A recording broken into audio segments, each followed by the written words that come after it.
जय श्री कृष्णा, राधे राधे। आज इस वीडियो में हम आपको सुनाने जा रहे हैं वैशाख मास के कृष्ण पक्ष की एकादशी, जिसे वरुथनी एकादशी के नाम से जाना जाता है, उसकी व्रत कथा के बारे में। आइए सुनते हैं वरुथनी एकादशी व्रत कथा।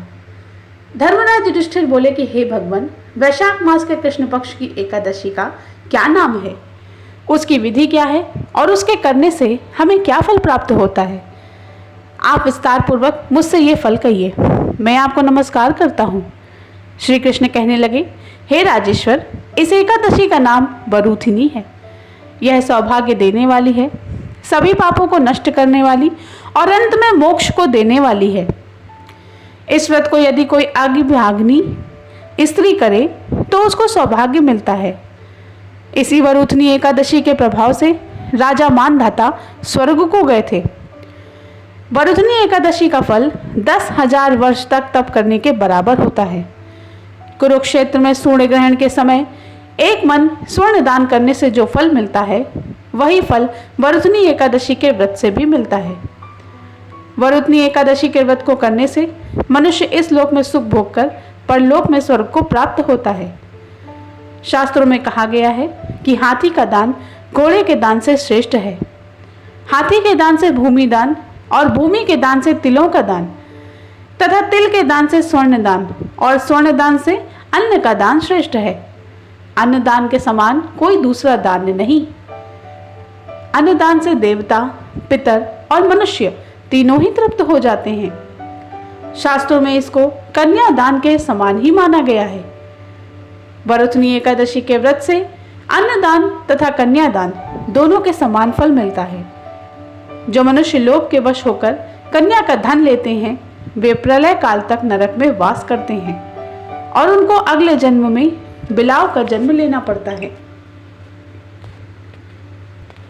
जो मनुष्य प्रेम एवं धन सहित कन्या का दान करते हैं, उनके पुण्य को चित्रगुप्त भी लिखने में असमर्थ हैं। उन्हें कन्या दान का फल मिलता है। हे राजन, अब मैं आपको बताने जा रहा हूं कि वरुथनी एकादशी का व्रत करने वाले मनुष्य को दशमी तिथि के दिन से ही किन किन वस्तुओं का त्याग कर देना चाहिए। पहला, कांसे के बर्तन में भोजन करना। दूसरा, मांस।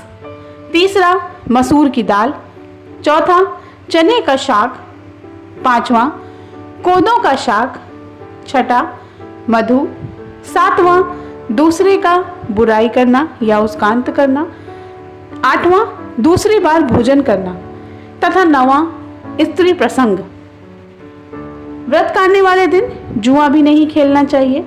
उस दिन पान खाना, दातुन करना, दूसरे की निंदा अथवा चुगली करना, पापी मनुष्यों के साथ बातचीत, यह सब कुछ त्याग देना चाहिए। व्रत के दिन क्रोध, मिथ्या भाषण, इनका त्याग करना चाहिए। व्रत में नमक, तेल एवं अन्य इनका प्रयोग वर्जित है। हे राजन, जो मनुष्य विधिवत इस एकादशी को करते हैं, उनको स्वर्ग लोक की प्राप्ति होती है। अतः मनुष्यों को पापों से डरना चाहिए। इस व्रत के महात्म को पढ़ने से 1000 गोदान का फल मिलता है। इसका फल गंगा स्नान के फल से भी अधिक है। इति श्री वैशाख मास कृष्ण पक्ष वरुथनी एकादशी व्रत कथा समाप्त। बोलिए विष्णु भगवान की जय।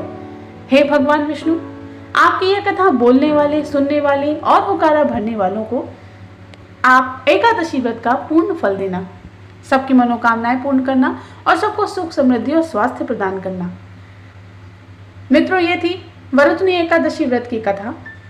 हमारे चैनल पर आपको वरुथनी एकादशी से जुड़े शुभ मुहूर्त, व्रत की आरती और व्रत पारण के शुभ मुहूर्त की जानकारी भी मिल जाएगी।